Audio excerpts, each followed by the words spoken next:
മക്കത്തെ കല്യാണരാവിന്റെ ഈണം കേരളമെങ്ങും അലയടിക്കുമ്പോൾ പ്രതീഷ് എന്ന നാട്ടുകാരുടെ ഗോപാലൻ ജീവിതത്തിന് ഈണമിടാനുള്ള പരിശ്രമത്തിലാണ്. പണ്ടെങ്ങോ എഴുതിയ ഗാനം കാലങ്ങൾക്ക് ശേഷം ഹിറ്റായതിൽ സന്തോഷത്തിലാണ് പ്രതീഷ്. ഓം സച്ചിദാനന്ദ എന്ന ഭജനാ സംഘത്തിന് വേണ്ടിയാണ് പ്രതീഷ് ഈ ഗാനം എഴുതിയത്. അതിഗംഭീര വൈറലായ മക്കത്തെ മംഗലരാവ് എന്ന അയ്യപ്പൻ വിളക്ക് പാട്ടിന്റെ ഉടമ ഇതാ ഇവിടെയുണ്ട്. എറിയാട് ചേരമാൻ മൈതാനത്തിന് സമീപമുള്ള വീടിന്റെ തിണ്ണയിലിരുന്ന് സംസാരിക്കുമ്പോൾ ഗോപാലന്റെ മുഖത്ത് അത്ഭുതം വിരിയുന്നു. കെട്ടിട നിർമ്മാണ തൊഴിലാളിയായ ഗോപാലൻ എന്ന പ്രതീഷാണ് ഹിറ്റായി മാറിയ ഈ ഗാനം രചിച്ച് ഈണമിട്ടിട്ടുള്ളത്. 9 വർഷം മുൻപ് താൻ അംഗമായ ഓം സച്ചിദാനന്ദ എന്ന ഭജന സംഘത്തിന് വേണ്ടിയാണ് പ്രതീഷ് ഈ ഗാനം എഴുതിയത്. അന്നത് ആസ്വാദക പ്രശംസ നേടിയെങ്കിലും പിന്നീട് പുതിയ പാട്ടുകളിലേക്ക് ശ്രദ്ധ തിരിഞ്ഞതോടെ പഴയ പാട്ട് വിസ്മൃതിയിലായി. എന്നാൽ ഇക്കഴിഞ്ഞ ദിവസം കൊടുങ്ങല്ലൂരിലെ എടവിലങ്ങിൽ അയ്യപ്പൻ വിളക്കിനിടയിലാണ് അനന്തജ്യോതി എന്ന പെൺകുട്ടി പ്രതീഷിന്റെ ഗാനം പാടിയത്. ഇതോടെ ഗാനം കേരളം ഏറ്റെടുക്കുകയായിരുന്നു.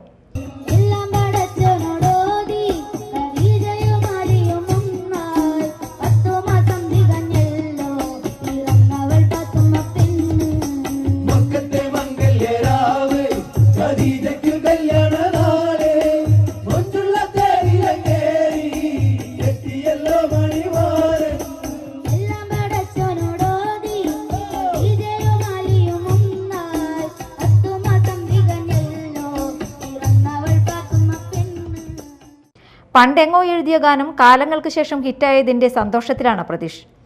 ചാരുകേശി രാഗത്തിലാണ് ഗാനം ചിട്ടപ്പെടുത്തിയതെന്നും പ്രതീഷ് ഓർക്കുന്നു. ഇതൊരു 9-10 വർഷത്തിനു മുൻപ് എഴുതിയ പാട്ടാണത്.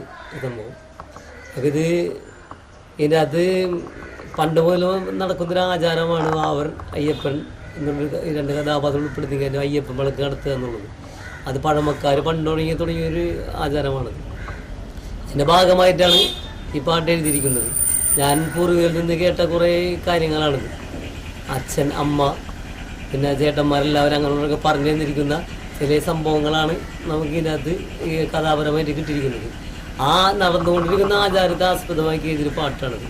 ബാവര്, അയ്യപ്പൻ, ഖദീജ, പാത്തുമ്മ, അവരുടെ കഥകൾ. ഇത് നിരന്തരമായിട്ട് ഇപ്പോൾ നടന്നു വരുന്ന ഇപ്പോഴും ആചാരം നടക്കുന്നതാണ്. ആ വിളക്ക് സ്ഥലങ്ങളിലാണ് ഏറ്റവും കൂടുതൽ ഉപയോഗിച്ചത്. തൃശ്ശൂർ ജില്ല ഏറ്റവും കൂടുതൽ ഈ ബാവരുടെയും അയ്യപ്പൻ്റെയും ചരിത്രപരമായ കഥകളും കാര്യങ്ങളൊക്കെ ഒരുപാട് ഉണ്ടാകും. അതിനാസ്പദമാക്കിയിട്ട് എഴുതിയേക്കുന്നൊരു. തൻ്റെ തൊഴിലിനിടയിലെ ഇടവേളകളിലാണ് പ്രതീഷ് ഗാനങ്ങൾ ചിട്ടപ്പെടുത്തുന്നത്. ഇത്തരത്തിൽ 100 കണക്കിന് ഗാനങ്ങൾ പ്രതീഷ് രചിച്ചിട്ടുണ്ട്. പുല്ലാങ്കുഴൽ, തബല, ഹാർമോണിയം തുടങ്ങിയ സംഗീതോപകരണങ്ങൾ സ്വന്തമായി പഠിച്ചെടുത്തിട്ടുണ്ട് ഈ കലാകാരൻ. പ്രതീഷിൻ്റെ അച്ഛൻ കുഞ്ഞപ്പനും അമ്മ ഭാനുമതിയും പ്രദേശത്ത് അറിയപ്പെടുന്ന ഓണക്കളി കലാകാരന്മാരായിരുന്നു. മാതാപിതാക്കളിൽ നിന്നുമാണ് പ്രതീഷിന് സംഗീതാഭിരുചി പകർന്നു കിട്ടിയത്.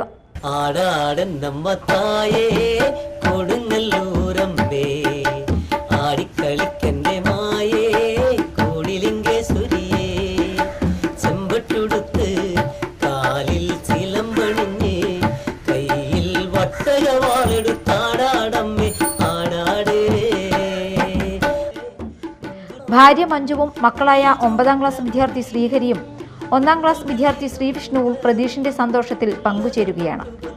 മക്കത്തെ കല്യാണരാവിന്റെ ഈണം കേരളമെങ്ങും അലയടിക്കുമ്പോൾ പ്രതീഷ് എന്ന നാട്ടുകാരുടെ ഗോപാലൻ ജീവിതത്തിന് ഈണമിടാനുള്ള പരിശ്രമത്തിലാണ്. Media time, Kodungallur.